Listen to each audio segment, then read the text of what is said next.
Em nosso dia a dia, cada vez mais nos afastamos dos propósitos orientados pela Igreja Católica. O fundador da Canção Nova, Padre Jonas Habib, sempre ensinou que o princípio da nossa vida deve ser ou santos ou nada. Os santos da Igreja Católica nos ensinaram que a busca pela santidade deve ser diária. No episódio de hoje nós vamos falar sobre santidade, crescer em santidade, os deveres do católico. Olá, que bom te receber aqui no Mater Podcast. Eu sou Tomás Guarese e nós vamos seguir nessa conversa aprofundando as maravilhas da Igreja Católica. Para nos auxiliar a trazer luz ao nosso tema central, aqui comigo na mesa, o engenheiro de profissão e especialista em teologia do corpo, Rodrigo Baes. E aí, Tomás? Beleza, Rodrigão, bem-vindo. No outro microfone, especialista em terapia cognitiva comportamental, psicopedagogo, mestre em teologia dogmática, mas, acima de tudo, sacerdote, Padre Alex Bordman. Olá, meninos, tudo bem? Beleza, bom, padre? Tamo aí, né? Que bom que a gente se encontra mais uma vez aqui para falar sobre esses assuntos maravilhosos da Igreja Católica. Mas, buscar a santidade no dia a dia não é fácil, certo? Ah, fala por ti. Difícil, né? Coisa mais barbada que tem, buscar a santidade no dia a dia. Não, tá cheio de santo, cheio de família santa, cheio de gente que tá sendo canonizada. Isso é uma barbada. Buscar a santidade todo dia, uma tranquilidade. Mas, cara, buscar a santidade no dia a dia é uma... Tá, vamos lá, né? É a luta constante de todo católico, buscar a santidade no dia a dia. Se a gente vive para ser santo, né? Isso, o Concílio Vaticano II fez o favor de nos iluminar isso, nos dar esse empurrão de entender que todos somos chamados a ser santos, né? A Igreja nos expressou isso de forma clara, né? Então, a santidade é a busca de todo cristão. E aí começa a página 2, né? Na página 1 todos somos chamados a ser santos. A página 2 tá, e daí? Como é que eu faço isso, né? Qual é a minha... Como é que eu vou viver? Porque cada um tem um estado de vida, né? Aqui nós estamos entre duas pessoas casadas e um sacerdote. Então só aí nós já temos obrigações e formas de viver e formas de espiritualidade absolutamente diferentes que se encontram em comunidade, mas que vivem a busca da santidade de formas totalmente diferentes, assim, né? E aí a gente vai falar se a gente for falar de vida consagrada, de vida religiosa, ou mesmo a nossa realidade cultural, no país onde a gente vive, a região que a gente está, isso muda completamente como a gente vai buscar essa santidade, né? Então eu acho que a ideia hoje é a gente construir uma casinha assim que possa ajudar todo mundo, de certa forma, mas dar algumas ideias, também partindo um pouco da nossa experiência, mas também trazendo a experiência do Padre Alex como diretor espiritual, como sacerdote, mas também nos empurrando para mostrar assim, aqui nesse estado de vida, dessa forma, para a gente viver isso que a Igreja nos pede, é bom a gente talvez seguir por aqui, ou talvez tenha essa chance, ou talvez tenha essa possibilidade. Então eu acho que é mais ou menos essa ideia.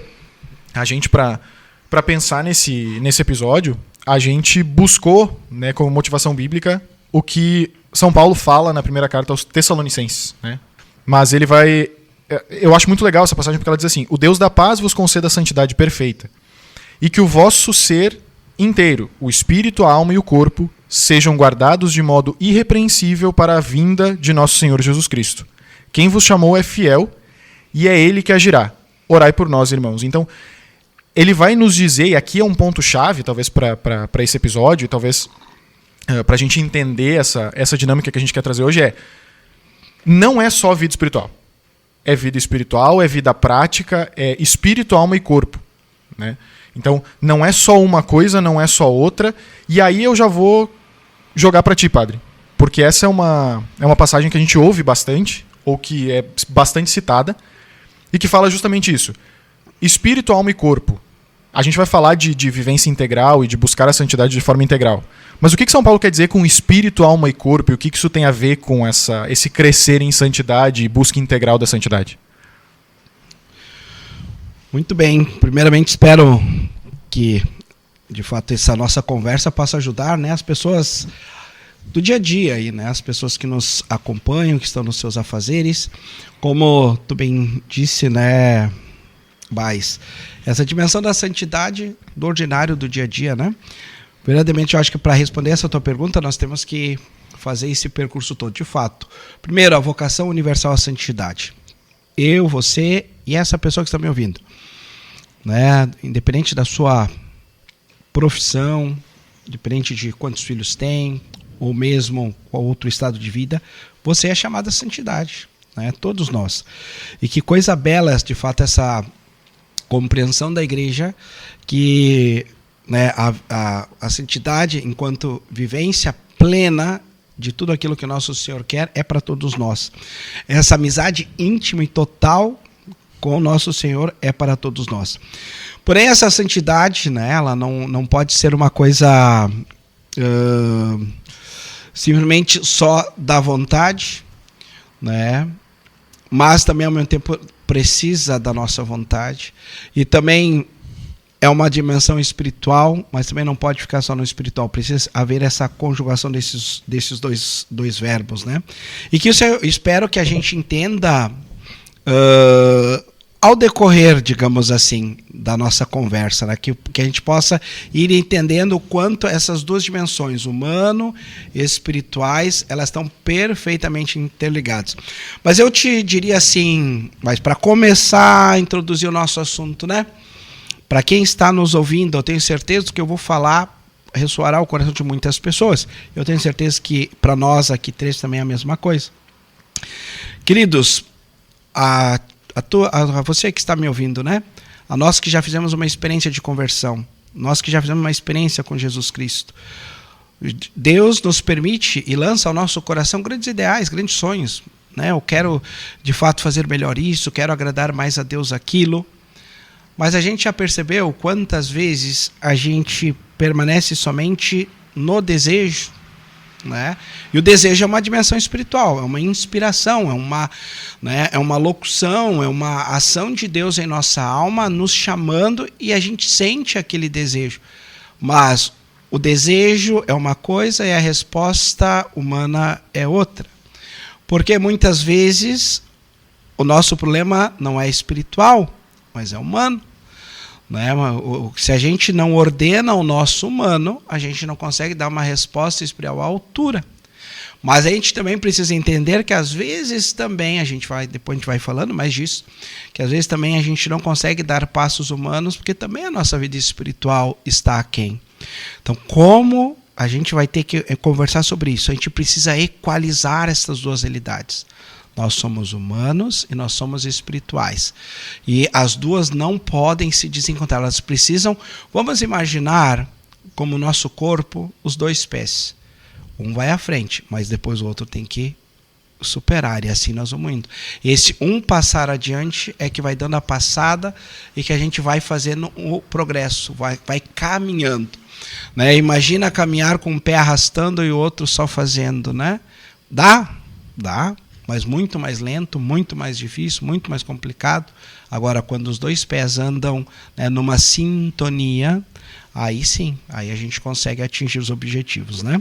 E tem eu que venho dessa realidade científica, método científico, né, vindo da engenharia, assim, a gente vê uma coisa que eu acho que se aplica aqui e que a gente tem que ter um cuidado, porque faz parte do método científico, faz parte do estudo científico que a gente fragmente as coisas para entender. Então, a igreja vai fazer isso, né? Quando a gente vai olhar para a filosofia, para a teologia, e se a gente for para ciências naturais e tudo, a gente vai fragmentar. Então, a gente tem biologia. A biologia vai olhar para um aspecto do ser humano. A gente tem a química que vai olhar para outro. A gente tem a física que vai olhar para outro.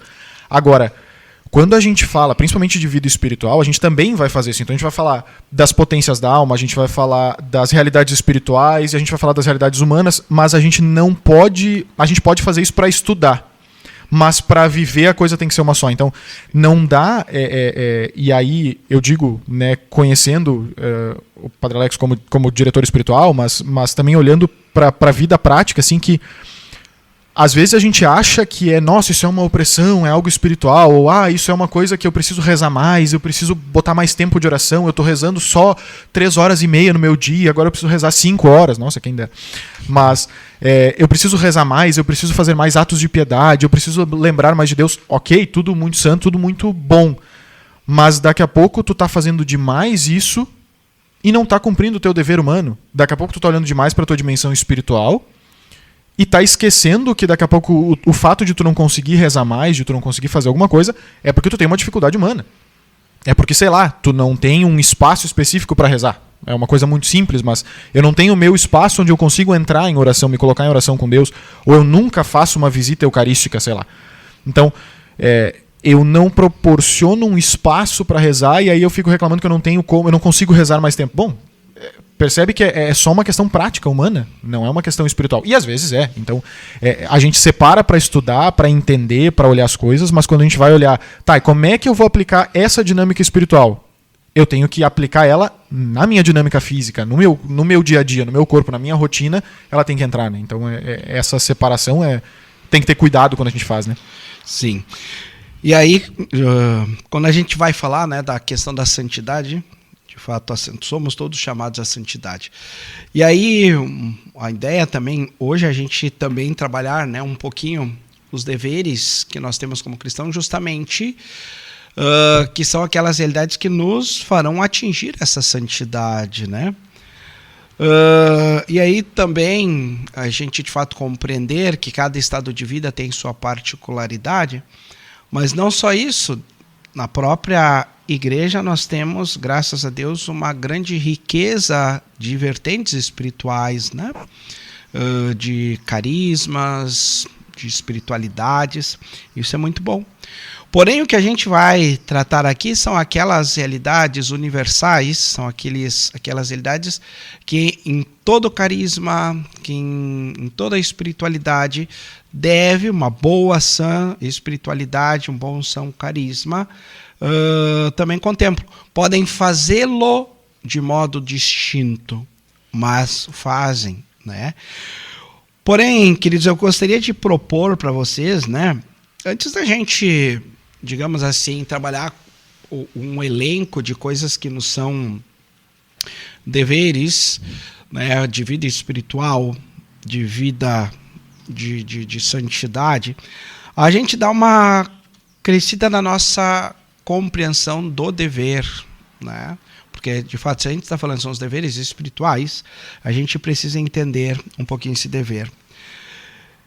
E eu gostaria de primeira luz que eu gostaria de lançar sobre essa proposta é a gente, de fato, quando agora escutarmos a palavra dever, quando a gente usar, de fato, esses nossos deveres de vida de oração, a gente não olhar para essa palavra como um aspecto de obrigação, de imposição, né? Um peso moral ou uma mera regra, né? A primeira dificuldade que de fato vai nos custar para a vida de oração, da vida de piedade, é quando a gente de fato assimila aquilo como uma mera regra, né? Uma mera imposição.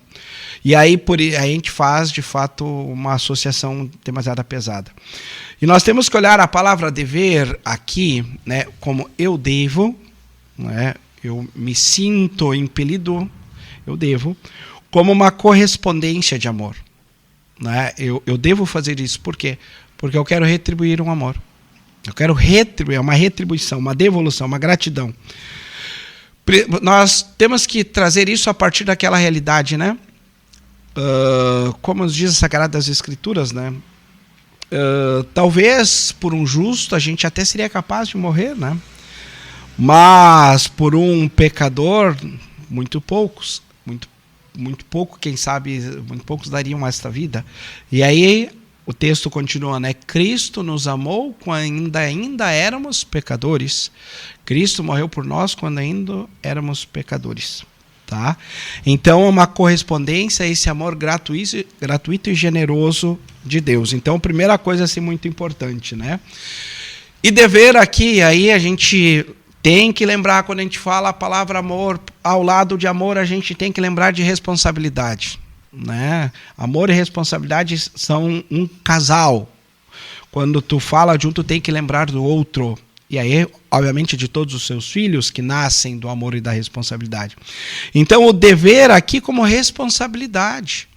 Responsabilidade é uma palavra belíssima, porque o responsável é aquele que faz o que deve fazer, o que cabe a ele, o que é o seu dever de Estado, que é o seu dever moral, que é o seu dever social, que é o seu dever de consciência. Então, ele é responsável por né, ele corresponde àquilo que é o certo. Porém, eu gostaria de ampliar, e aí nós vamos começando a fazer aquela mistura, realidade humana com realidade divina. Eu estou fazendo um percurso aqui partindo de uma realidade humana, que ela vai se encontrar com o divino, né? E aqui, padre, uma vírgula, que eu acho que tu falando de amor e responsabilidade, eu me lembrei do livro Amor e Responsabilidade, né, de João Paulo II. Karol Wojtyla, na época ainda, né, era cardeal. E ele fala justamente, quando ele faz uma crítica muito forte ao utilitarismo, né? Então, a ideia de usar, ele expõe que o oposto de amar é usar, né? E faz uma crítica muito forte em cima disso, enfim. Aí é uma questão filosófica mais profunda, assim, né? Mas aqui, quando tu fala de amor e responsabilidade, quando tu fala da realidade do dever como uma resposta a esse amor, me veio muito essa dinâmica de que a gente tem uma visão utilitarista da realidade do amor mesmo com Deus, né? Porque o nosso mundo ele tá numa profundidade utilitarista muito grande. Então, a gente usa o outro, eu faço alguma coisa para receber algo em troca, eu faço alguma coisa para que o outro faça alguma coisa por mim, ou eu faço alguma coisa para ganhar alguma coisa. Então, nessa dinâmica de eu te uso, tu me usa e a gente vai se permitindo usar enquanto a gente está tirando algum fruto disso, a gente fica tendo essa mesma relação com Deus, né? Quando a gente olha para Deus, a gente começa a querer usar a Deus para que, não, então eu vou lá, faço as minhas orações e aí Deus vai me dar o que eu quero. Eu vou lá, faço 300 novenas e 400... negociante, né? Exato, a gente fica numa relação de uso com Deus e eu esqueço que é uma resposta ao que Ele me apresentou. Então, Ele me apresenta o caminho de santidade. E aí a gente tira um pouco esse peso que a gente estava falando do dever. Porque quando o dever é simplesmente uma imposição, não, você precisa fazer isso porque a igreja mandou. A gente, em algum momento da vida de fé, a gente acaba precisando fazer isso porque a gente não entende. Mas à medida que a gente vai entendendo o que a igreja nos diz, o que a igreja nos ensina, a gente vai percebendo que Deus ele nos apresenta uma realidade maravilhosa, a santidade, o amor, a grandeza, a beleza, e a gente responde a isso, cumprindo o nosso dever. Então o dever quando tu falava assim, justamente dessa ideia de responsabilidade, é isso. Eu sou responsável por responder uma proposta maravilhosa que eu recebi. Olha, tá aqui a proposta para te ser feliz pro resto da tua vida. Tu quer fazer isso? E eu respondo dizendo, sim, eu quero. Aí ele diz, tá, ok, então vamos seguir esse caminho aqui. Aí tu diz, mas eu não queria fazer tudo isso. Tá, mas peraí, tu quer a proposta maravilhosa, mas tu não quer seguir o caminho que leva até ela, né? Então eu acho que o dever é a gente entender a proposta maravilhosa que Deus tem, de santidade, de grandeza, de amor eterno, e aí o dever se torna uma coisa mais leve porque a gente entende que é um caminho de resposta. Bom, eu estou caminhando o caminho que faz parte daquela maravilha que eu entendi que é para mim. Então eu acho que essa leveza do dever vem também de entender a motivação, né? Entender o fim que a gente vai buscar. Uhum.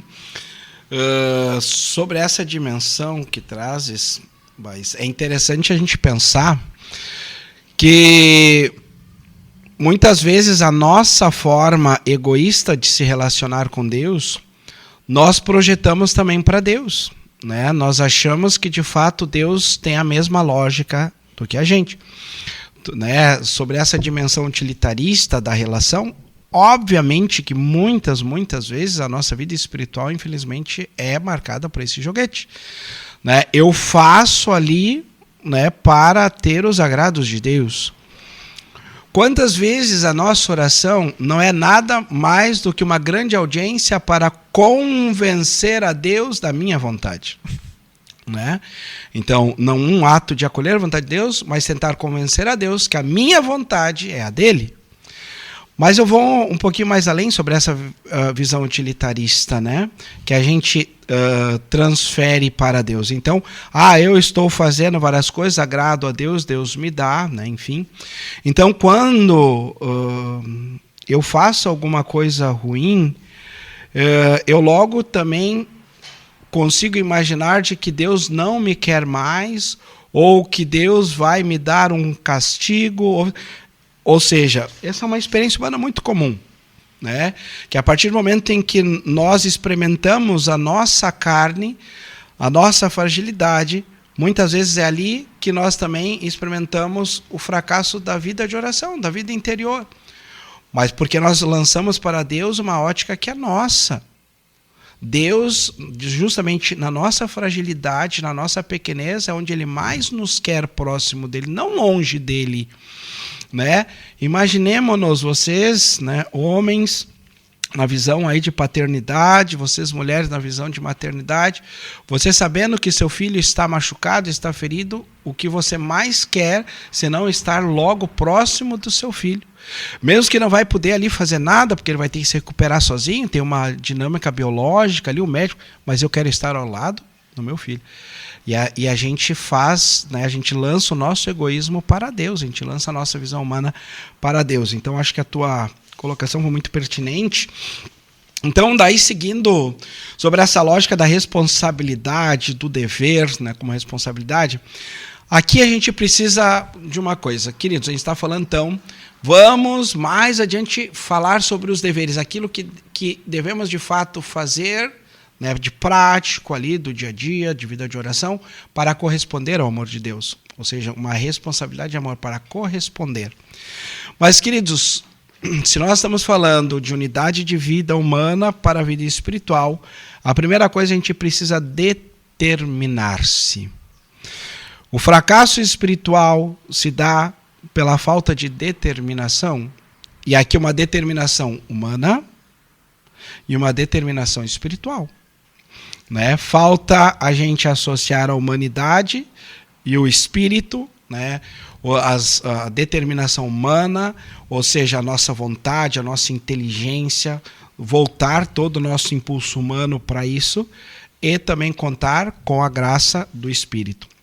Então, quando eu falo agora, quando eu estiver falando determinação, determinar-se, toda essa linguagem que eu estiver usando agora, nós temos que entender, guarde no coração, que essa determinação não é somente humana e não é somente espiritual, mas é justamente aquela determinação humana auxiliada pela graça de Deus. E por que isso é muito importante desde a origem? Porque eu não posso achar que a santidade é simplesmente uma obra de Deus e nem achar que a santidade é meramente uma obra humana. Obviamente que a parte humana ela é mínima em relação a toda a gratuidade que Deus nos concede.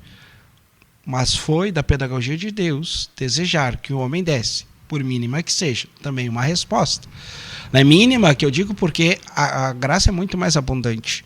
Por mais que para nós pareça tantas coisas dificílimas, mas é mínima diante do que Deus nos concede. A gente tem que lembrar que... Desculpa, Tomás. Vai lá. Mas que a nossa fé é uma fé encarnada, né? Ela não é uma fé de espíritos, almas penadas e coisas viajadas. A gente tem os anjos, que são espíritos, puramente espíritos, nós temos as pessoas divinas, mas a segunda pessoa da Santíssima Trindade se fez carne para ensinar como é que a carne deve viver para chegar na Santíssima Trindade.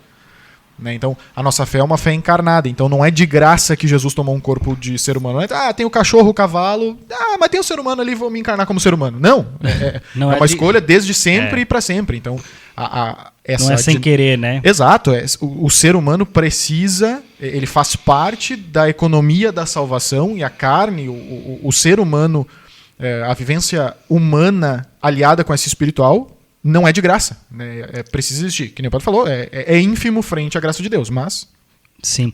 Padre, eu queria, justamente nessa questão da determinação, ela seria, vamos dizer, uma catapulta para uma pessoa ali que participa da igreja, no dia a dia, vai na paróquia, vai no seu grupo de oração, enfim, para conseguir, quem sabe, alcançar a santidade. Como a gente, no texto inicial, a gente falou, a gente relembrou, né, o que o padre Jonas falava, os santos ou nada. Mas aí, muitas vezes a pessoa... Vamos pegar um exemplo assim do mundo, né? Então, por exemplo, uma criança de, 10 anos de idade quer ser um grande jogador de futebol, e aí ele olha quem? Hoje Messi, Neymar, que são os top jogadores de futebol. Nós, no nosso dia a dia aqui, a gente vai fazer o quê? Para a santidade. Olha, São Francisco, Padre Pio. Essa determinação, ela seria realmente uma catapulta, ou tem outras questões também que poderiam nos ajudar? Porque, querendo ou não, às vezes só a vontade, hoje eu tenho vontade, amanhã não tenho, né?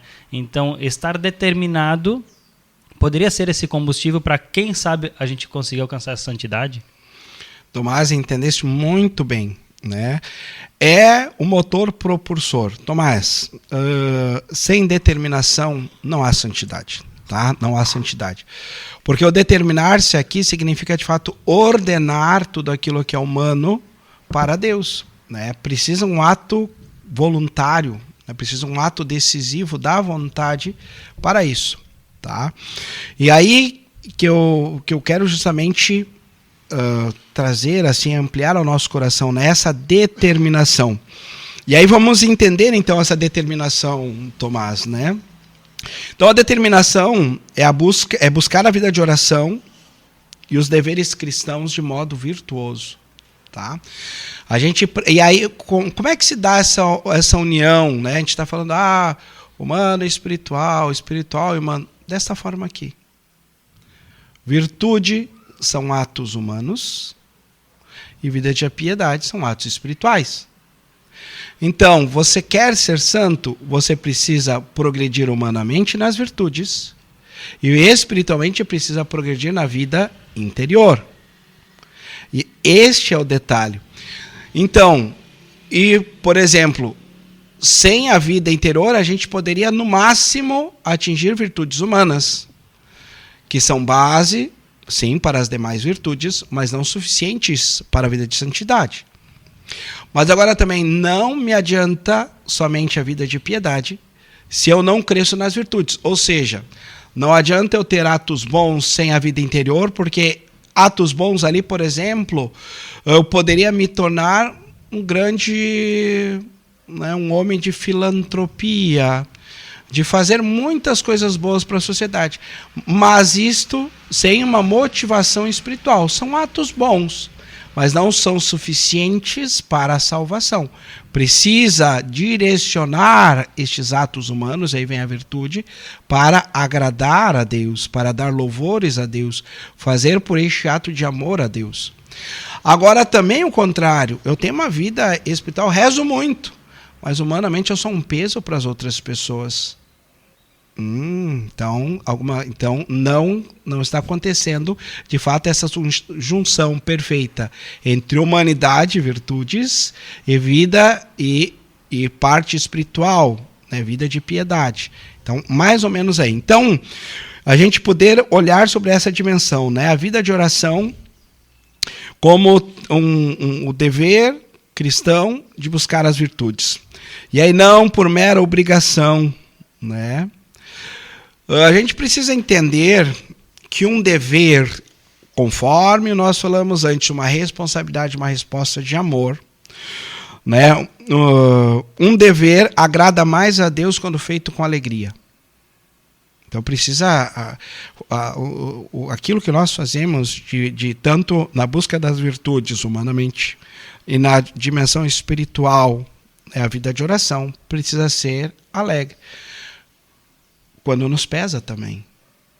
Tipo, acordar às 6 da manhã para ir para missa, quando a gente não gosta de acordar cedo. O que vai ter de gente varrendo o pátio agora com um sorriso no rosto, com olha, eu tenho que sorrir, eu tenho que estar feliz fazendo isso. Mas sabe que uma coisa que é interessante, porque eu falo para todo mundo assim, né? Não tenho vergonha de falar isso. Eu não gosto de acordar cedo. Não é que eu não acorde cedo, mas eu não gosto de fazer isso.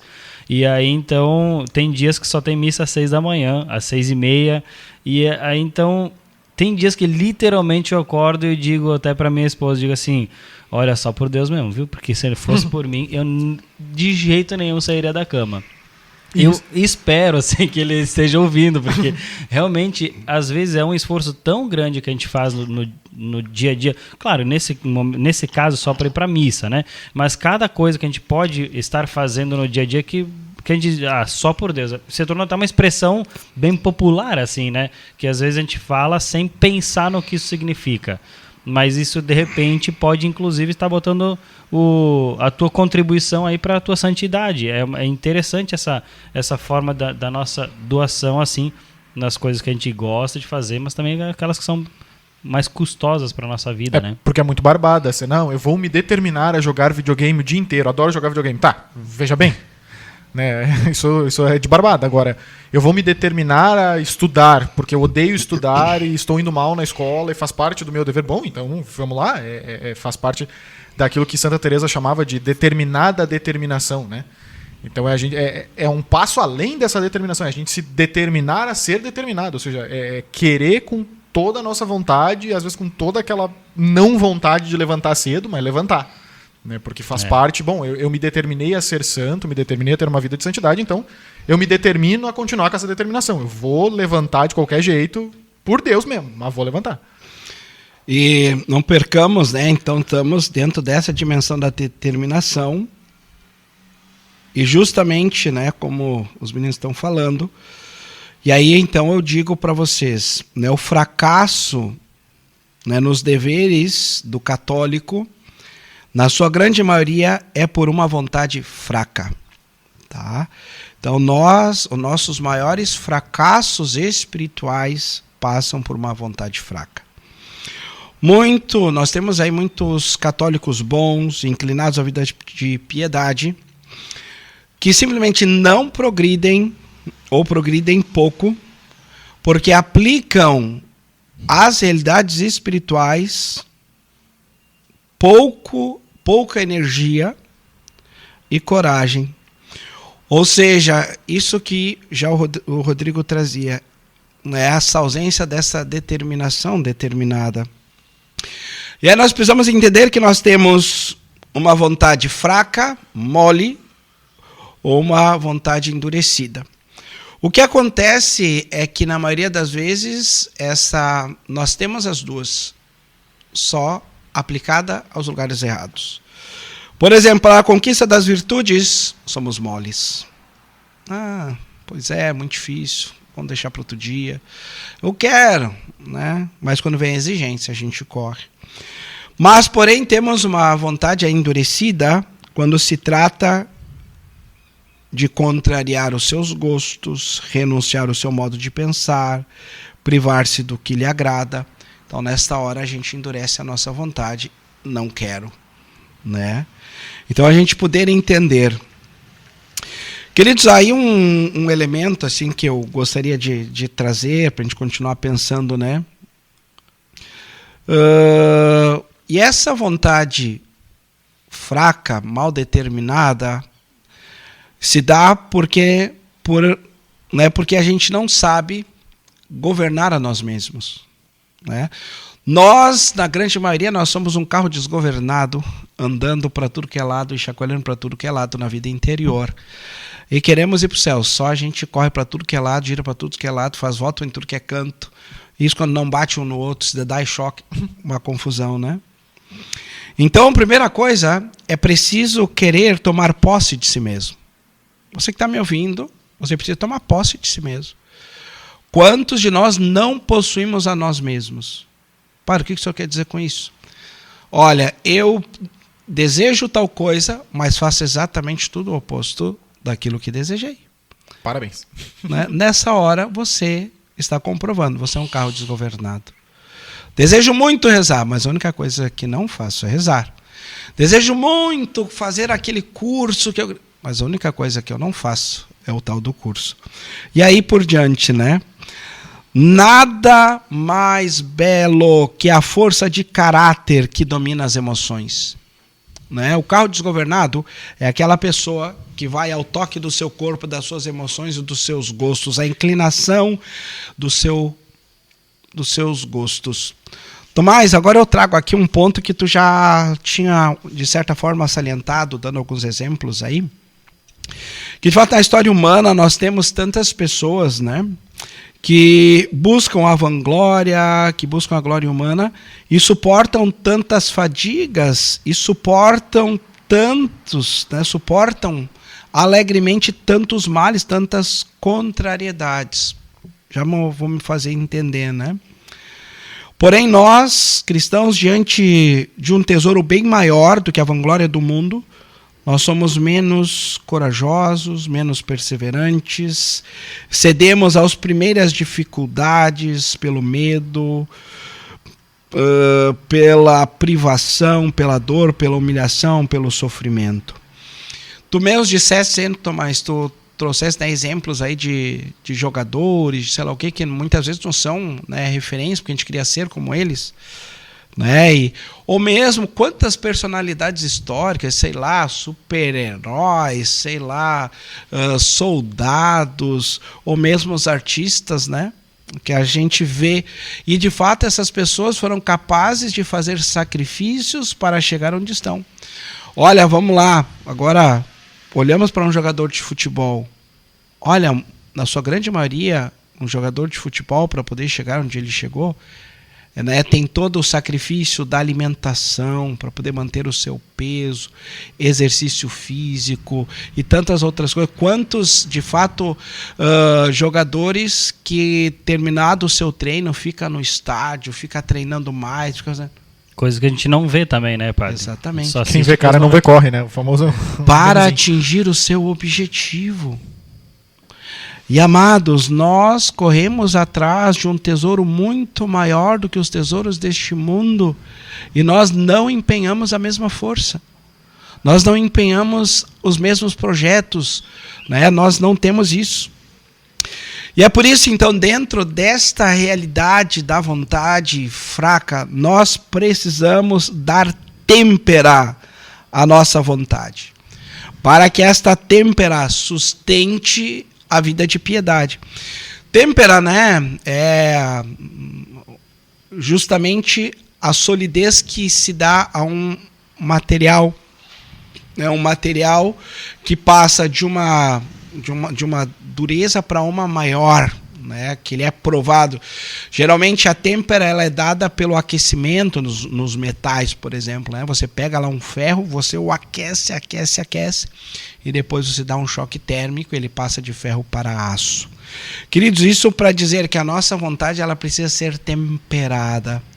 E o que é o tempero da vontade? As dificuldades, as controvérsias, aquilo que justamente são empecilhos para atingir o meu objetivo. Então a gente precisa entender que faz parte da vida espiritual todas essas dificuldades, para que a gente não reze, para que a gente não faça aquele sacrifício, para que a gente não cumpra aquela penitência. Queridos, mérito nenhum teria, fruto nenhum espiritual teria, se nós nos determinássemos para as coisas de Deus e não tivesse nenhum obstáculo. Que mérito isso teria?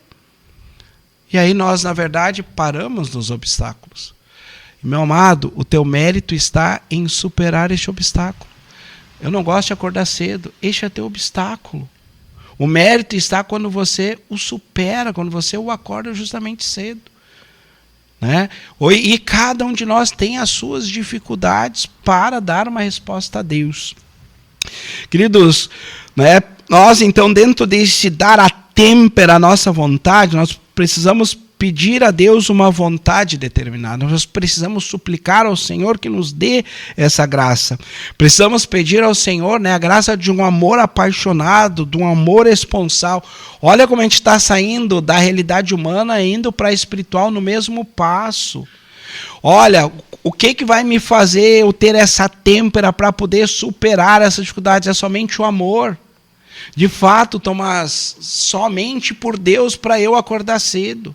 Porque eu tenho um amor apaixonado a Deus, eu quero encontrar o meu amado ali na Eucaristia, no celebrar da missa. Se não for por amor, não tem como sair desta cama.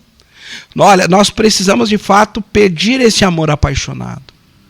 Queridos, o que faz um pai e uma mãe acordarem 3 horas da manhã no inverno frio para ir até uma cama que a criança está chorando, seja para lhe dar o bico, fazer virar e dormir, ou a mãe que vai lá e ter que dar de mamar, se não é o amor?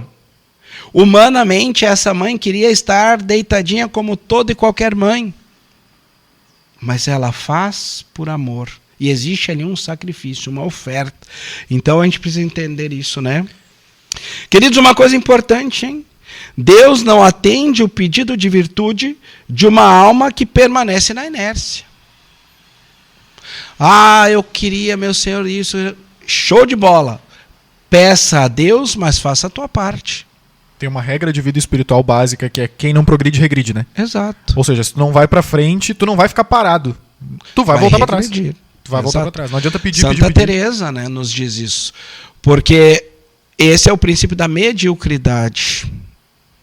Né? Nós não podemos ser medíocres. Aonde cada passo que eu der, eu tenho que dar mais e mais e mais e mais em direção a Deus, né? Então é muito importante. Deus, nós devemos suplicar a graça da tenacidade de vontade da alma. Mas essa súplica precisa ser expressa também por um ser da inércia. Eu quero rezar mais. Quando? Que horário? O quê? Esse é o ser da inércia. Senhor, eu te peço a graça de dar conta, mas o meu propósito é esse, né? Eu preciso determinar-me. A nossa humanidade, padre, eu não sei se a gente foi, se é pelo pecado original, se é uma boa desculpa essa do pecado original ou o quê, mas a impressão que dá é que a gente, o Baez, de repente, até com a parte da teologia do corpo, possa também me ajudar a responder isso. O nosso corpo parece que ele foi planejado e projetado para não sair do nosso conforto. Aí o sair de si é que é algo a mais. Só que na minha cabeça eu pensaria assim, logicamente eu deveria ser programado para fazer mais coisas. A acomodação, ela é a simplicidade da coisa, né? Onde está parado, né? A inércia da situação. Isso que tu falou é um ponto chave, assim, né? De a gente olhar para a dinâmica espiritual e talvez seja algo que a gente cai direto, né? Que é pensar que nós fomos programados e que a nossa carne, a nossa humanidade nos atrapalha, né? E isso é uma jogada, e aí falando de vida espiritual, isso é uma jogada demoníaca fatal. Por quê? Porque o demônio nos convence que a nossa carne, a nossa humanidade, ela está aí para nos atrapalhar. E, inclusive, ele usa a Escritura para isso. Se a gente quiser buscar na Escritura e quiser distorcer a Escritura, porque São Paulo vai dizer que a gente não deve viver pela carne, deve viver pelo Espírito. E vai dizer, nossa, como o corpo é mau, né? E já tiveram heresias na história da Igreja que fizeram essa separação, baseado em teorias filosóficas, enfim, que foram separando o corpo da alma e dizendo, não, tudo que é espiritual é bom, tudo que é da carne é ruim. Então a gente precisa... O mortificar a carne passou a ser ignorá-la, esmagá-la e acabar com a carne, porque a carne nos destrói, a carne nos prende, a carne nos derruba, né? E isso é importante a gente ter uma clareza, né? Que nem eu falei antes, a nossa fé é uma fé encarnada.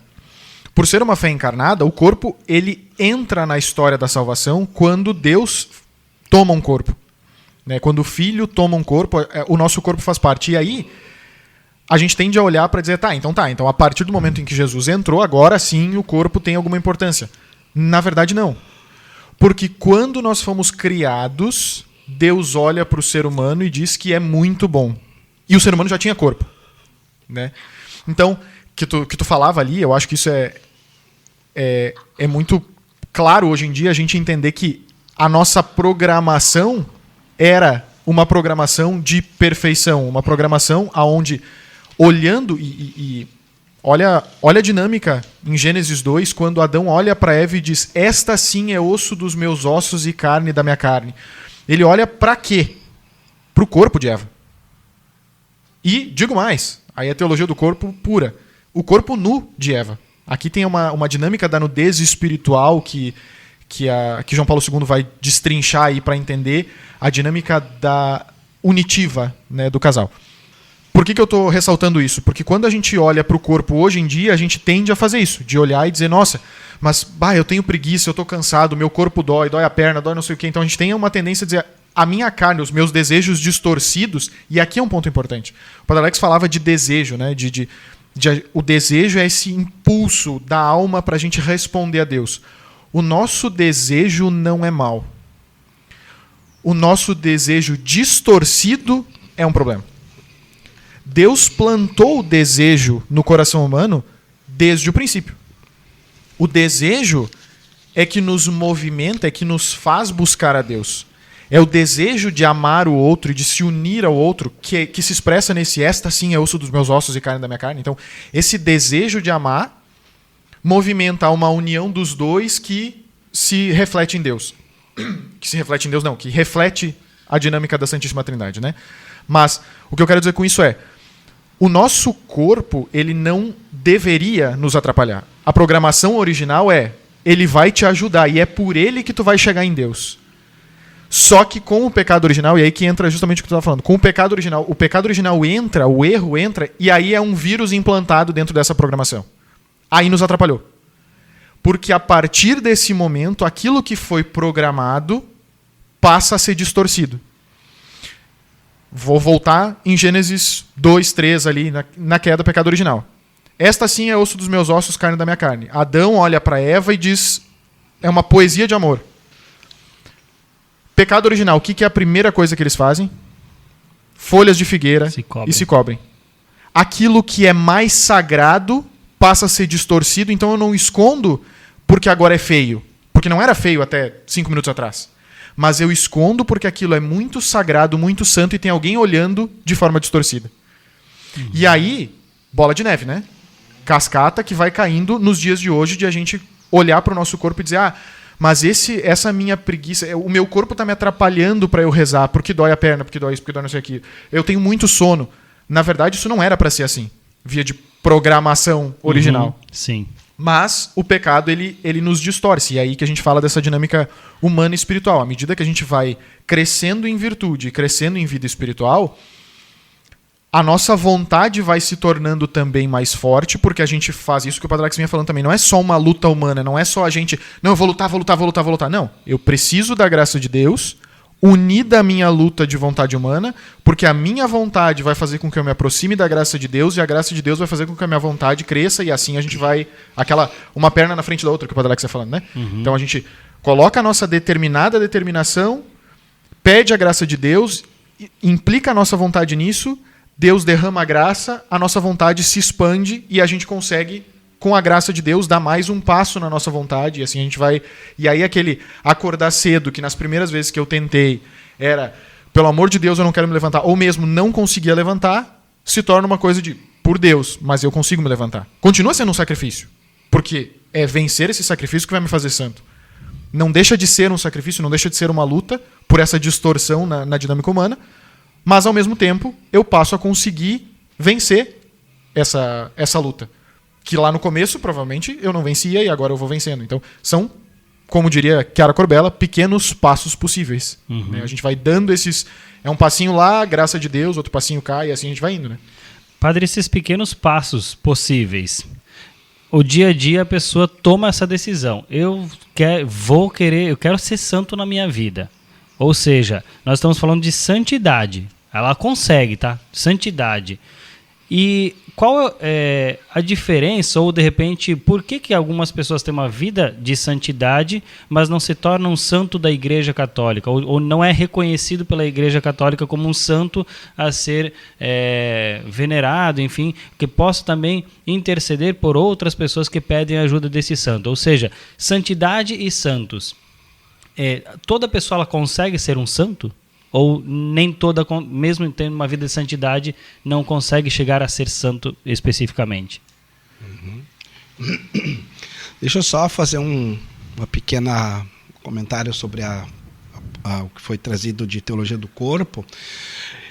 E aí é muito belo, porque tudo isso que a gente está falando, né, da nossa salvação, a gente precisa compreender que todo o nosso esforço por ser santo é para santificar o corpo e a alma. A gente não vai se santificar apesar do corpo. A gente quer justamente fazer isso que o Rodrigo dizia, né? Ordenar o nosso corpo, dar a programação original a ele. Aquilo que ele um dia já foi capaz de fazer. Porque Deus o criou assim. Porém, infelizmente, pelos maus hábitos, ou seja, nós nascemos com a inclinação, né, com o pecado original, ou seja, todos nós, foi um pecado de transmissão, não de termos feito, mas termos adquirido, né? Que, infelizmente, nos inclina para o mal. Mas, porém, este corpo ele é capaz do bem. Ele é capaz de ser reprogramado. Porém, exige o sacrifício, a luta, a batalha. E esse é o belo, né? Quanto mais progredimos espiritualmente, mais nós damos condições ao nosso corpo de ser mais sagrado. Quanto mais o nosso corpo se torna sagrado, ele se torna um local mais adequado para, né, o espírito. Isso que a teologia do corpo faz é muito importante, porque a nossa concepção católica, né, do corpo, muda completamente. E aí, por isso que a nossa visão tão bela, tão profunda, né, da realidade humana na sua integralidade, é que vai ser a raiz da nossa moral sexual, da nossa moral afetiva. Então, porque é muito belo, a igreja só está preservando aquilo que é original de Deus. Então, faço esse parênteses. Tomás, essa tua pergunta, bem pertinente, né? Então, a gente precisa, de fato, distinguir, né, entre um santo canonizado, ou seja, onde a igreja conseguiu exercer ali um processo canônico, né, que foi onde vai ser verificado toda a vida da pessoa, vai ser certificada a sua virtude heróica, e essa pessoa, então, com toda a segurança pela igreja, pelo seu poder, né, vai poder dizer, olha, esta pessoa é um modelo a ser seguido, né, e de fato atingiu a santidade em vida. Mas, Tomás, estes não são os únicos santos, não, né? Tanto que é legal que a gente celebra um dia para todos os santos. E todos os santos todos os santos mesmo. Os canonizados e os não canonizados. Então, nós podemos olhar, quem sabe, para as nossas famílias e poder ali recordar, quem sabe, pessoas que viveram de modo piedoso, que tinham uma devoção belíssima, que se confessavam, que iam à missa, que faziam verdadeiramente o bem, que morreram, né, em estado de graça. Gente, é santa, essa é uma pessoa santa, ou seja, foi para o céu. O que não houve aqui foi um processo, né, de beatificação, de canonização, né? E de fato nós não precisamos ser todos certificados. A igreja coloca de fato alguns para nos servir de exemplo. Mas, e aí, inclusive, eu te digo, Tomás, né, se nós temos parentes nossos que viveram uma vida de piedade, nós o acompanhamos, nós tocamos uma vida interior, uma vida de renúncia, de qualidade a Deus, morreram com fama de santidade ali, a gente pode pedir, inclusive, a intercessão destas pessoas. E aí são elas que vão nos provar que estão no céu, né? Mostrando, fazendo o seu trabalho lá. É o que a gente, no processo de canonização é isto. É as pessoas rezarem por aquela pessoa, por aquela alma, e ela mandar do céu as graças. Essa é a certificação que a pessoa está no céu. É ela que prova para o mundo que está no céu. Então, né, a gente pode rezar pelos nossos que morreram com fama de santidade, e aí, recebendo as graças, a gente vai tendo também uma certificação né, tangível de que a pessoa está no céu. Então, só para dizer isso, no céu existe muito mais santos do que aqueles canonizados pela igreja, graças a Deus. Tá? Então, acho que isso aí a gente pode dizer. Mas, queridos, eu gostaria ainda de, se possível, a gente continuar um pouquinho, e a gente agora poder olhar como fortalecer essa vontade. Então a gente vem falando, né, desses aspectos, e a questão, e agora, daí a gente tem falado aí que a gente, para poder chegar a 60, precisamos de uma vontade forte, precisamos nos determinar. E o que a gente pode fazer para fortalecer a nossa vontade? Eu acho que é uma resposta interessante que a gente pode também trabalhar juntos aí para iluminar quem está nos ouvindo, né? Queridos, preciso dizer assim quem sabe com uma força, quem sabe vai soar um pouco forte aos nossos ouvidos, mas é como eu entendo, é como, né, já encontrei em vários livros espirituais, né, que fortalecemos a vontade pela violência que se emprega em dominar os nossos nervos, conter as nossas emoções, repelir as tentações, repelir as ocasiões próximas do pecado, com a violência que praticamos a busca pelas virtudes mais difíceis. O que eu quero dizer com isso? Filhos, sem uma violência, sem uma mudança radical de vida, não tem santidade, não tem vida de oração. Aquela coisa de nós ficarmos nos acariciando demais, sermos demasiado complacivos conosco, tá ali, é ali que tu não vai progredir. Né? E a gente precisa entender isso, né? Quando se persevera muito tempo na luta, ali se conquista a tenacidade. Queridos, o que eu quero dizer com isso? É preciso ter perseverança, e é ela que nos vai dar, né, a força, o vigor. Porque vamos pensar numa coisa, Vamos lá, quantos anos tu tem? Pensa aí. Ah, tenho 20 anos, tenho 30 anos. Ah, legal. Tu levou tudo isso para adquirir um vício. E agora tu quer adquirir a virtude em um ano. É difícil, né? Né? Ah, mas eu estou fazendo... Tá, quanto tempo? Quanto tempo tu está fazendo esse exercício? Há um mês. Há um mês, entendi. Sem contar as Ou o quedas, clássico. né? Eu ia dizer, ou o clássico, né?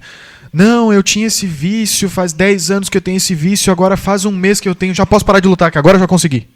Não. Querido. Ou tu não tinha vício, né? Isso. Ou tu tá te enganando. Ou o teu problema é outro. Exatamente. Queridos, eu preciso dizer assim, ó. Quando eu escuto algumas frases como essas aqui, ó. É muito difícil, não vou conseguir, é impossível deixar esse pecado, ou né, nunca vou ter uma vida de oração. Primeiro, palavras deprimentes, palavras covardes, palavras mentirosas. Em Deus, tudo nós podemos. Em Deus, tudo nós podemos. E aí eu trago, né, São Paulo nos dizendo, né, tudo posso naquele que me dá força. Tudo posso naquele que me fortalece. Então, isso daqui, gente, nada mais é desculpa de covarde, desculpa de preguiçoso. Eu nunca vou conseguir... Não, filho, assuma até um preguiçoso. É mais fácil, mais honesto. Né? Porque a graça não nos falta. O que nos falta é essa determinação da vontade, que passa por esse perseverar na luta, por ser constante, por cair e recomeçar quantas vezes forem necessárias. Quem sabe por uma vida inteira. Mas existe luta, existe santidade, existe progresso. Só não existe progresso quando acabou a luta. Padre, mas eu tenho que me confessar todo mês a mesma coisa. Eu tenho que confessar... Filho, tu está confessando todo mês com piedade, com vigor, porque está havendo luta. E por mais que talvez sejam mínimos os resultados, mas sim, Deus está fazendo sua obra.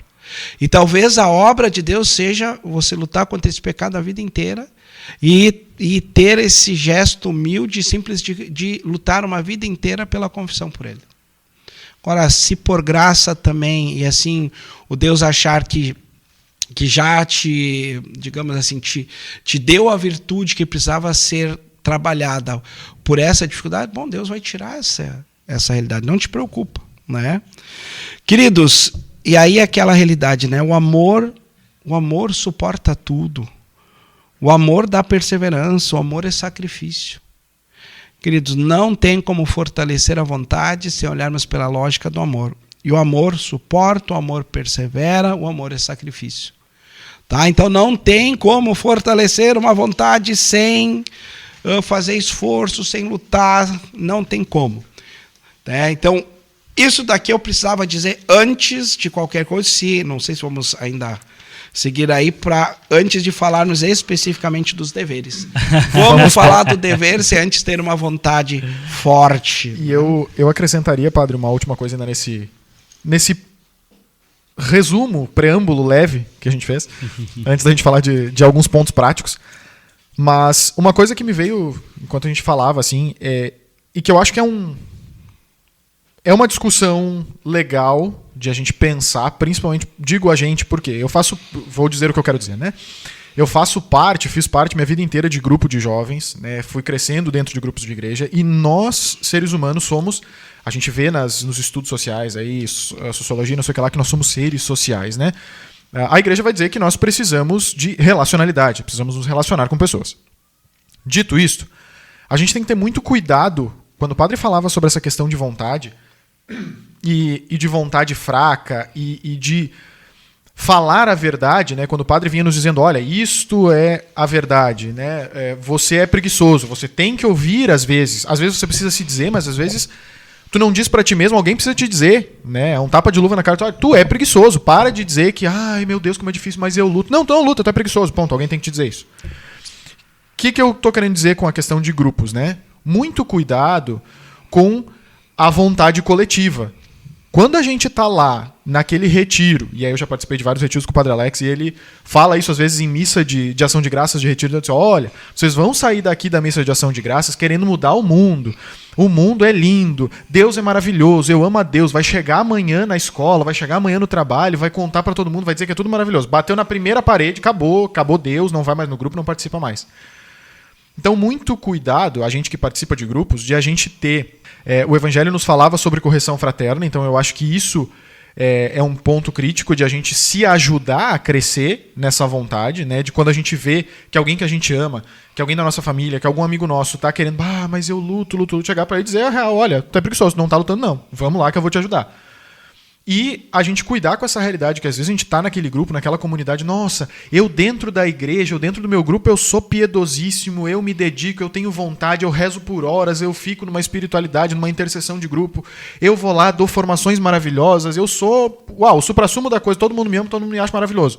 Pisei da porta para fora da igreja, tendel e sou a pior pessoa do mundo. Então, muito cuidado com a ilusão de ter uma boa vontade, uma vontade forte, uma dedicação por Deus, da porta da igreja para dentro e da porta da igreja para fora, acabou a vontade.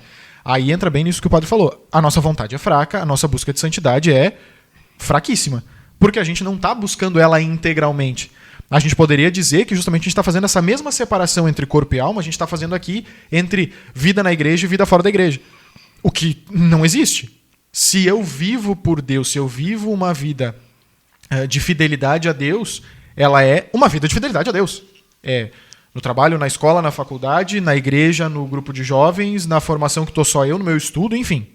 Engloba a vida toda, né? Então a gente tem essa dinâmica. Eu me lembrei, assim, eu queria pontuar isso porque eu acho que eu vejo muito, assim, às vezes quando está todo mundo em grupo, todo mundo consegue ser muito forte e isso ajuda. A comunidade ajuda. Né? Uma comunidade paroquial, um grupo que caminha para o mesmo lado ajuda. Mas aquilo ali tem que gerar frutos e tem que ser sementes plantadas para a minha vida espiritual também. Então eu preciso fazer com que tudo ande junto. Eu cresço espiritualmente para ajudar o grupo a crescer e o grupo, a discussão, a participação, o que nós estamos fazendo aqui, né, conversando entre as pessoas, traz frutos e traz riqueza para a nossa vida pessoal e espiritual. Então a gente precisa tornar essa dinâmica real também, né? Não é pisar da porta para fora da igreja eu sou uma pessoa, daqui para dentro eu sou outra, né? Então ter esse cuidado. E aí eu pontuaria, padre, para a gente colocar alguns pontos mais práticos.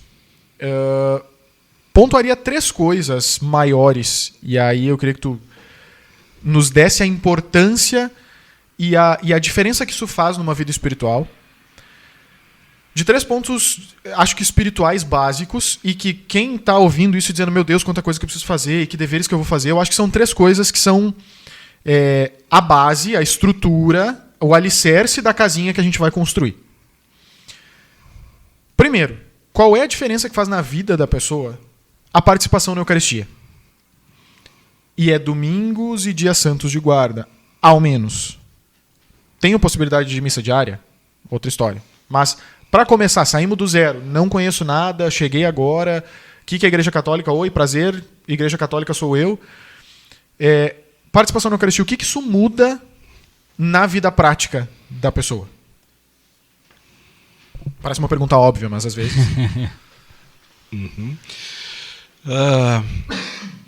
Vamos lá. Então, para aquele que, quem sabe, está acessando a Fé Católica pelo podcast, né? Ou vamos lá, também para aquele que já está dentro da igreja e talvez não tenha ainda tocado essa concepção, né? Mas a Eucaristia é o centro e o ápice de toda a vida cristã, né? De toda a nossa vida católica, né? Tudo converge para a Eucaristia. Inclusive, né, os sacramentos todos são recomendadíssimos que sejam realizados ao interno, né, da Santa Missa da Eucaristia. Tem um grande santo da igreja que nos diz assim: olha, é impossível se colocar diante da Eucaristia e sairmos iguais, né? Então, verdadeiramente, a devoção eucarística, dentro daquela perspectiva lá do início, quando a gente começou, né, esse episódio, que a gente dizia da questão da santidade universal, e nós falávamos, olha, cada um vai ter a sua espiritualidade, o seu carisma, mas nós temos aqueles pontos que são elementos comuns para toda e qualquer espiritualidade. E, por exemplo, sim, mas a Eucaristia é o centro, né? Para a gente, de fato, ter uma vida devota, uma vida, de fato, centrada no amor de Deus, nós precisamos colocarmos em nosso coração, compreendermos o que é Eucaristia. Primeiro, né, ter essa certeza racional e de fé. Ali está presente, verdadeiramente, em corpo, alma e divindade, nosso Senhor Jesus Cristo, escondido na espécie de pão. Né? Por isso é um milagre. Né? Então, crer nessa presença real. E, cara, se ali está a presença real, né, o fato de eu me colocar diante de Nosso Senhor tem, né, essa possibilidade, tem essa abertura nossa para fazer a sua obra em nós. Então, sim, tanto... E aqui eu estenderia essa devoção eucarística, obviamente, e aí vamos para aquela questão de dever, ou seja, de responsabilidade no amor. Bom, a participação eucarística dominical, né? Verdadeiramente dominical, isso é muito importante, porque eu não me adianta, de fato, eu ir na missa 3, 4 vezes durante a semana e faltar no final de semana. Não. O nosso preceito, né, a nossa recomendação é a missa dominical. Depois, o restante são atos de generosidade, de mais amor, e graças sejam dadas se nós crescemos no amor e também tenhamos a possibilidade, porque às vezes até temos o desejo, mas infelizmente na prática não é possível participar da missa todos os dias. Para alguns conseguem e fazem. Né? Então a participação do celebrar eucarístico. E depois, né, a questão da devoção eucarística quanto à adoração. As visitas eucarísticas. Né? Passar ali um tempo com o Nosso Senhor, visitá-lo, conversar com Ele. Né? Falar coração a coração. Outras vezes, cara, eu não sei nem falar, não vou conseguir falar, não tenho o que falar. Vamos se olhar. Senta diante do sacrário, olha para Jesus, deixa Jesus te olhar. É uma experiência espiritual fantástica. Né? Até nós conseguirmos criar este diálogo, conseguimos também começar a escutar a voz de Nosso Senhor. Né? Outra devoção eucarística fantástica, extraordinária, que gera frutos espirituais extraordinários, a comunhão espiritual.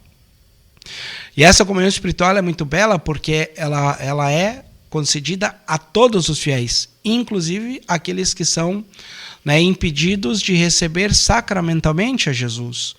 Né? Quem? Quem está em pecado grave, quem vive uma situação irregular e legítima de um casamento, uma segunda união, né? Mas, enfim, todos aqueles que, infelizmente, foram tocados pelo pecado grave e ainda não conseguiram passar pela confissão, por exemplo. Mas a comunhão espiritual não é permitida, né?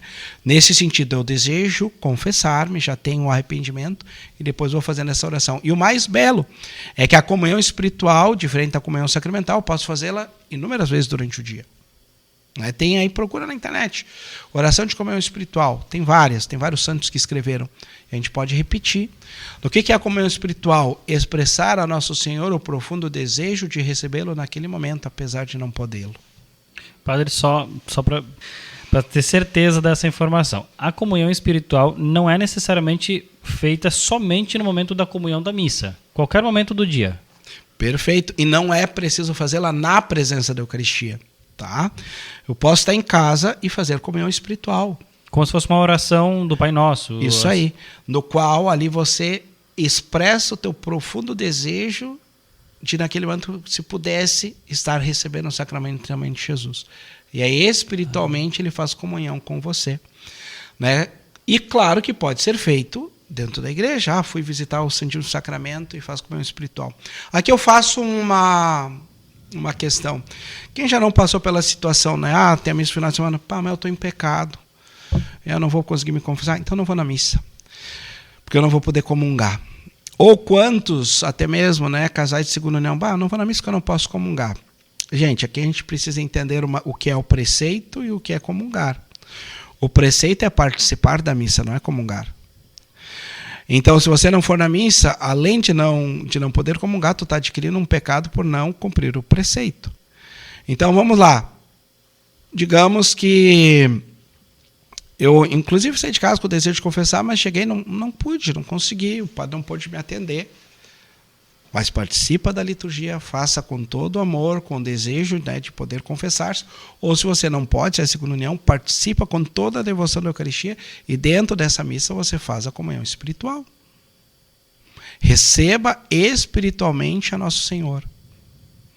Olha, grandes santos viveram experiências extraordinárias de comunhão espiritual, de verdadeira entrelaço da alma com Nosso Senhor. A partir da sua situação, da sua realidade, desde aqueles mais santos, e a gente tem, de fato, relatos de tantas pessoas que também, em sua miséria, conseguem criar intimidade com Deus a partir, né, da sua pequenez, da sua miséria. Tá, então sim, Tomás, você pode fazer a qualquer momento do dia, inclusive fora da igreja. E qualquer pessoa pode fazer, Qualquer estando em pessoa. pecado ou não, sendo católico ou não. Se a pessoa, de repente, não é católica, e ela está começando a entender e tal, não foi nem batizada, está de repente só flertando, vamos assim dizer, com a igreja católica, ela pode fazer ou ela está impedida ou como é que, tipo assim, de repente, porque tem pessoas que não gostam, pronto, acabou, não comungam com isso.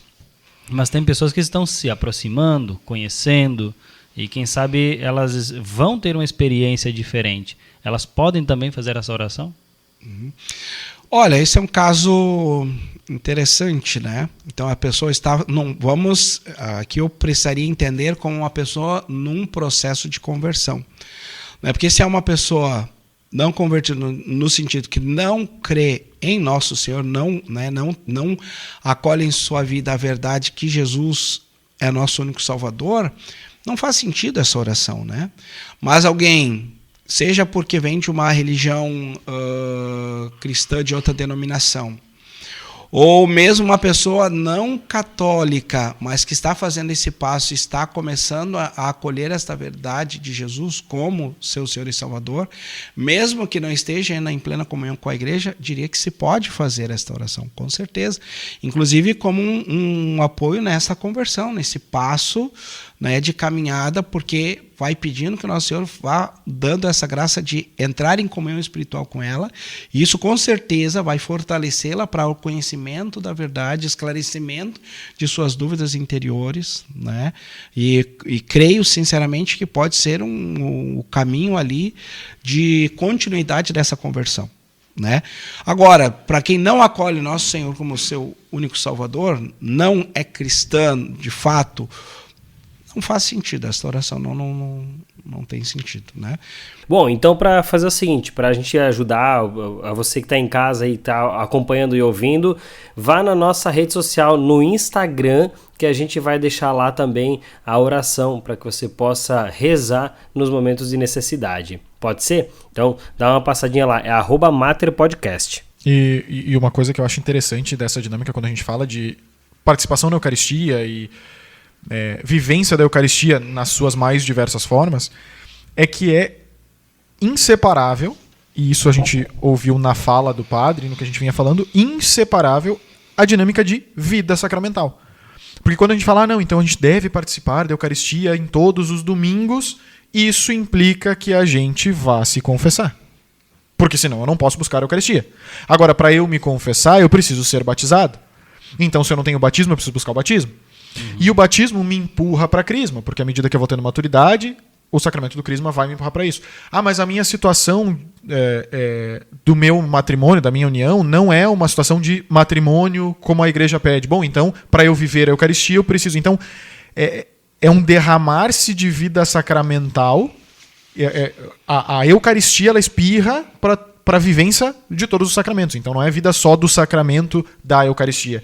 Mas ela nos faz movimentar e ter o desejo, porque eu entendo esse desejo da Eucaristia, da adoração, ou de receber a comunhão, e aí eu entendo que, poxa, eu tenho um desejo tão grande, eu tenho uma necessidade da Eucaristia, mas eu não posso. A Eucaristia está ali, na missa, e eu não posso comungar porque eu estou em pecado grave.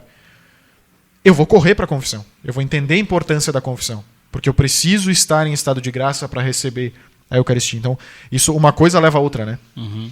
E isso espirra na na nossa vida de oração. Né? Quando a gente fala de vida de oração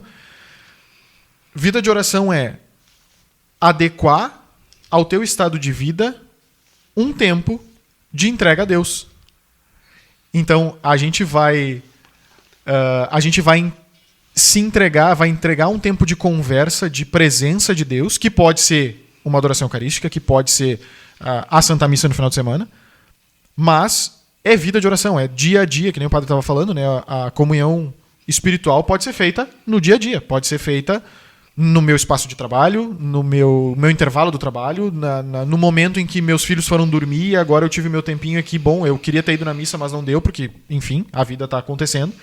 Então, isso se torna um reflexo, uma coisa na outra, né? A gente está fazendo, tá dando como é que é? A receita do bolo, né? Isso, a receita do bolo. Como alcançar a vida em santidade. Mas tu falou que eram 3 pontos. O primeiro, então, tu falou a participação na Eucaristia. Qual seria o segundo e o terceiro? Vida de oração e leitura das Sagradas Escrituras. Então é isso que eu estava falando de uma coisa derramar na outra. Então a gente tem vida eucarística, a gente vai ter vida de oração, porque uma coisa vai me fazer desejar mais a outra, porque aquele desejo e aquela vivência na Eucaristia no final de semana, ela se espalha para eu querer aquilo todos os dias, e é na vida de oração que eu busco isso. E na minha vida de oração, lendo a Sagrada Escritura, fazendo a Lectio Divina, né, buscando essa leitura orante, de ler, meditar, entender, me colocar naquela passagem, eu cada vez mais digo, agora eu preciso voltar lá na igreja e receber a comunhão de novo, porque esse amor que eu recebi e que eu vivo todos os dias, ele é maior lá na Eucaristia. Eu volto para a Eucaristia. E a confissão frequente, né, que a gente vinha falando também. Então, confessar-se frequentemente. O que é uma confissão frequente? É toda semana, é todo dia, é particular. É particular de cada um, mas a gente precisa entender o que frequente significa para mim a vida espiritual. Né? A igreja ela orienta que a gente faça a confissão ao menos uma vez por ano, né? Ao menos, tipo assim, cara, está na pior das hipóteses, né? Mas eu já ouvi muitas pessoas também depoimentos, enfim, pessoas falando, eu estou há 5, 10, 15 anos sem confessar. Se você é uma dessas pessoas, não tenha medo também de buscar essa confissão. Quem sabe seja o primeiro passo que tu pode dar para que a tua vida possa ter uma guinada, né? Porque às vezes a gente é sempre a mesma coisa, a gente não sei para onde ir, a vida tá chata, não sei o quê. Quem sabe nesse passo da confissão seja um primeiro passo, assim, um passo depois do outro, sem arrastar o pé, né? Pequenos passos possíveis. Os pequenos passos possíveis. Muito bem. No final de cada episódio... Bom, a forma de bolo não. A receita do bolo... Fugiu a palavra. A receita do bolo está dada, mas a gente também tem um propósito aqui no nosso podcast que é de levar para você que está ouvindo também uma dica de um livro, uma dica de leitura, para que você possa também desenvolver aí no teu dia a dia uma leitura sadia, agradável, que também possa ter um complemento nesse nosso assunto.